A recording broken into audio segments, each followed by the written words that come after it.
Welcome back to the One and O podcast. I'm Seth Engle, And I'm Zach Allen. and we are here with just a couple of days to go before the season kicks off. We're going to go over some breaking news that happened on Wednesday, and then we'll kind of break down that West Virginia matchup and the season as a whole. Let's start off with that breaking news. Landon Tengwall, the projected starter at left guard, he's medically retiring from football. He announced yesterday. Pretty shocking news, I think, for the whole program and for anyone who covers them. What do you make of that? What did Landon mean to this program, and where do they go from here? Yeah, I mean, we heard it from James and several different players as well. He's a stand-up guy, and it's an unfortunate, medical retirement. All offseason, we heard from Franklin that he was dealing with some bumps and bruises. Didn't know how bad it was. Obviously, it was pretty bad if he had to medically retire. And in his post he posted on Twitter, he kind of just kept it vague and said an injury. And, obviously James Franklin doesn't really get into injuries, and we have to respect Landon's privacy as well. But on the offensive line, he kind of held down that left guard spot, and it was kind of like we heard about J.B. Nelson. It was like when he comes in, when he plays, because Landon kind of had that spot secured. He had it secured last year before he got injured, and I don't know what you think, likely could have been drafted. So now it's kind of comes in a bad spot also, where it's a week before the game where he announced it. Maybe they knew a little bit beforehand and kind of were prepared for that.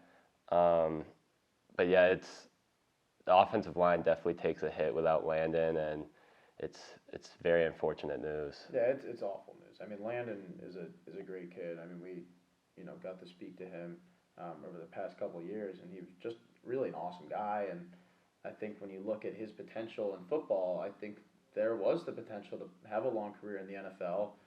Obviously, the potential to earn that starting spot once again this year, he's the projected starter.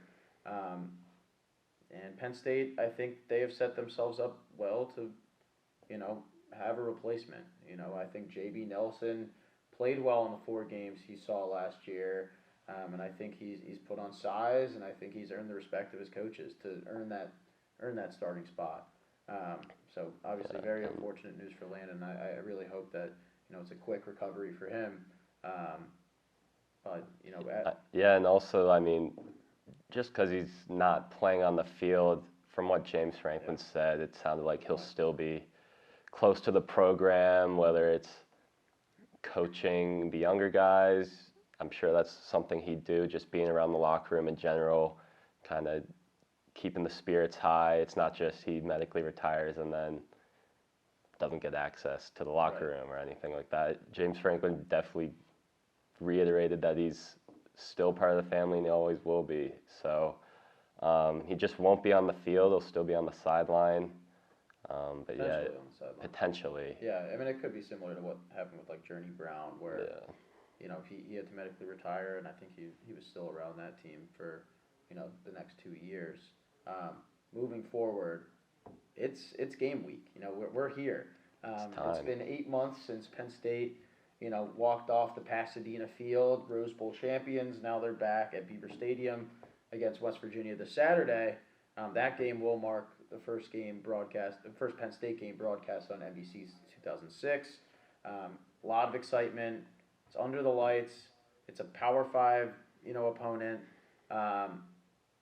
What do you kind of make of Penn State? What are your takeaways that you're looking for from that game?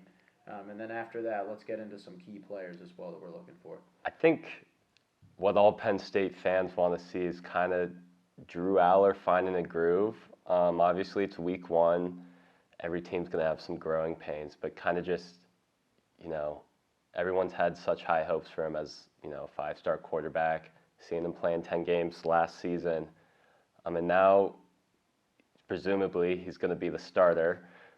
Presumably. No official word on that yet. But I think just some confidence in the quarterback, I think, is what should be looked for. Obviously, how the defense looks, but I don't think there's really any kind of doubt on how that's going to look. Maybe positionally, like defensive tackle, how that looks, considering West Virginia is a very run-heavy team. Right. But yeah, I think just kind of getting into that offensive identity.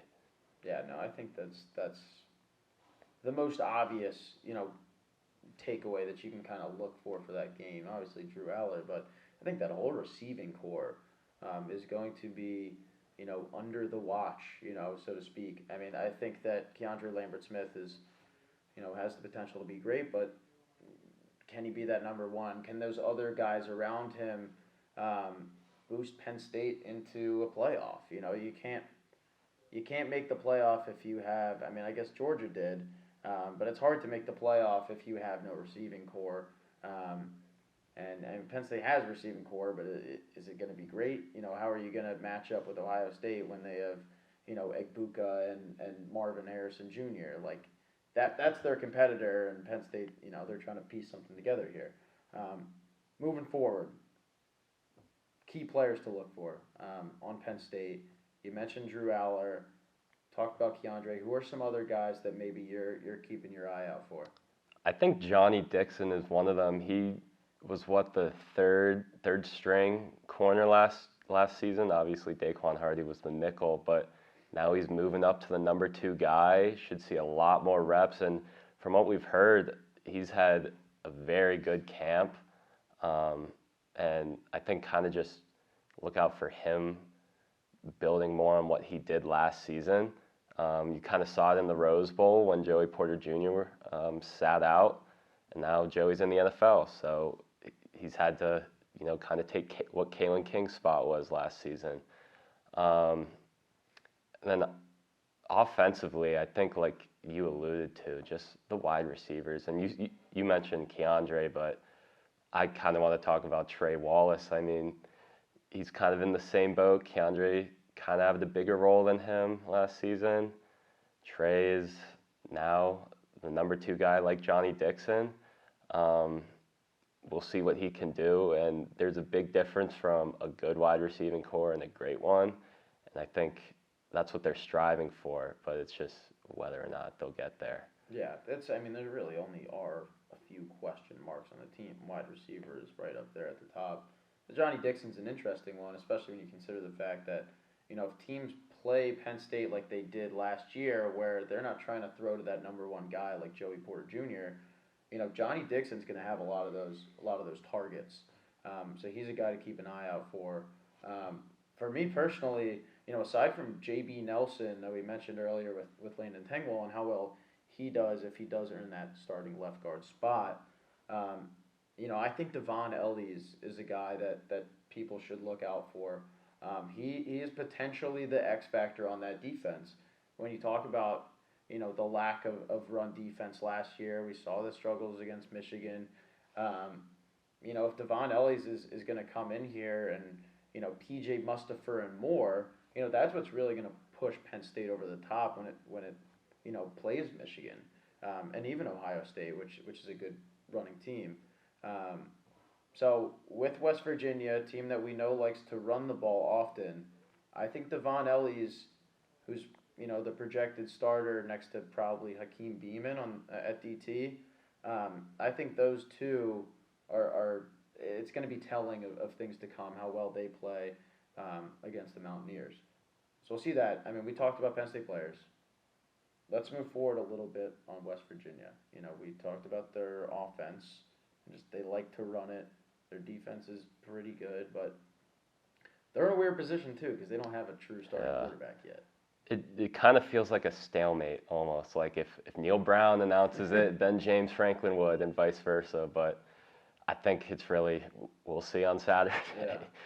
And I think most people assume it'll be Drew, but yeah. Yeah, and then for West Virginia, I mean, Garrett Green is probably the favorite right now. It's funny because Neil Brown hasn't announced it publicly, but Franklin, when he goes through the line of like, oh, this guy's good, look out for this guy. He's like, and then at quarterback, it's like we presume it's going to be Garrett Green.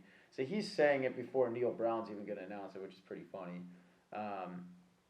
He has struggled passing the ball. I believe his ratio last year as a backup was 5 touchdowns to 3 interceptions. Isn't great.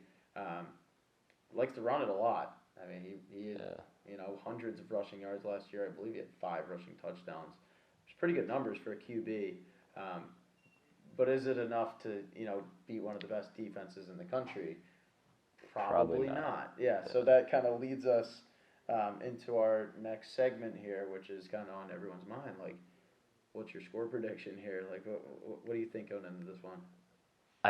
My score prediction in the paper was 31-7. I'm going to stick to that. I think the spread right now is around like 21 points in Penn State's favor. And I don't think it's going to be a game where Penn State week 1 is putting up 50 points. I mean, it maybe could happen if they're hitting on all cylinders early. But I think it's largely going to be a defensive showing for Penn State that gives the ball back to Penn State's offense time and time again to the point where they can score 30 points or maybe even 40. But I think kind of somewhere around that high 20s, mid 30s score range. And then I could see West Virginia. They were first in the Big 12 on 4th down conversion percentage and I think red zone percentage. I think that's what James Franklin said. So if they get down there, they're a high percentage team, but the question is, will they get down there? Yeah, and we'll see. I mean, I'm going to go a little less on the spread than you. I'm going to go 27-10, which I think is more low scoring than I think people have assumed from Penn State. I mean, my reasoning here is that I think this game is going to feel like Penn State's winning by a lot. I just don't think it's going to show that in the score. I think first half might be a little slow. I think Drew Aller there's going to be a little bit of an adjustment period there. It's one thing to start your first college football game. It's another to do it in front of 107,000 people in under a sneaky whiteout. Yeah. That's hard to do for anyone, especially for, a 20-year-old kid who's never started a game before, let alone one in Beaver Stadium. So that should be an adjustment. I think defense can be locked down the whole game. I don't think West Virginia is going to have many opportunities. I think, like I said before, it'll be telling what the DTs can do in the trenches there. But there's going to be no pass game. Devin Carter, former Penn State transfer commit, who's now at West Virginia. Brief commit. He's their number 1 receiver. I think he's going to get locked down by Kalen King or Dixon, whatever they put on him. I don't see it going very well for Neil Brown's squad, but I do have 27-10 Penn State's favor, which would cover West Virginia spread. So if you're a betting man, take my advice or don't. But let's look at the bigger picture here. Talk about the game. What's your prediction for season? I'm saying 11-1. I think this is as good of a chance as Penn State's had to potentially make the playoff. But again, going back to first-year quarterback, lost 2 of your biggest wide receivers from last season. It's going to come down time and time again to Ohio State and Michigan. And I think Michigan is as good of a Michigan team as Penn State's ever played. And then Ohio State, it's Ohio State. They, like you said earlier, they have just loaded receivers. Great defense. The only question, though, is they've had, again, everyone seems to have a quarterback battle. They're like 50-50. I think they took a staff poll I saw, and it was like almost dead even split between their 2 candidates. So, I mean, the lack of a number 1 starting QB against a secondary like Penn State's could be dangerous, although Marvin Harrison Jr. kind of offsets that. So my prediction is Penn State does beat Ohio State on the road, but then I think Michigan comes in and is just a little too much to handle, even though Penn State has them at home. And I think there are a couple of trap games early on in the season. Illinois was a great team last season, playing week 3, first away game, and then you follow that up with Iowa in the whiteout, and I've said before they're obviously notoriously known for having a terrible offense. They got a new quarterback, Michigan transfer Cade McNamara, who could uplift their spirits a little bit offensively, and of course they're going to have a great defense. That's been their MO for years. Right. I don't know your thoughts. I mean, it is funny, right? I mean, Ohio State. When's the last time that Ohio State didn't have, a true starter at week one that they were like 100% confident in? Like seriously, like think hard about that. When was that? Because I can't possibly come up remember with in my it. lifetime. Maybe, when we were infants or something. But the past however many years they've had their guys, and I feel like that has always boosted their confidence. Is like we're a pretty complete offense every year. This year, the offense is pretty stacked, but it's not complete because there are question marks. We haven't seen Kyle McCord or Devin Brown play, which I guess is similar to Penn State, but that alone gives Penn State a chance. I think this is the year that Penn State can finally knock off Ohio State and contest for a Big Ten championship. Michigan, I think Michigan could win it all this year. I'm just going to lay that on the table. They're going to be really, really good. Another year of J.J. McCarthy, Blake Corum's just coming back. You can argue like, oh, but what if he gets hurt again? Well, it doesn't matter because they have Donovan Edwards and he's, just as good. So, yeah. I mean, that team's going to be stacked. Their defense is going to be the same as it's been, if not better. Their O-line is one of the best in the country, if not the best. Like, Michigan's a hard team, and it doesn't matter if they're playing you at Beaver Stadium. Still a chance. That's a hard game to win. Yeah. I think Penn State clears the rest of the slate. I don't think Illinois lost a lot last year. Chase Brown's gone. Sidney Brown's gone. New quarterback, Luke Altmaier, might make an impact, but we haven't really seen him. Playing at Illinois, it doesn't really matter. It's not that much of like a, hostile environment. Yeah, it's really not. So I think Penn State wins out other than Michigan. Ohio State, they keep it close on the road, but I'm going 11-1. We'll see if the playoff allows for two Big Ten teams again. Those are our predictions. Both got 11-1. I think that's about it. I think we us. had the same prediction. Yeah, on the no, dot. we basically do. But Penn State, West Virginia, this Saturday. Football's back. Couldn't be more excited. Thanks for joining us. Follow along with our coverage at psucollegian.com and PSU Footblog on Twitter. Peace.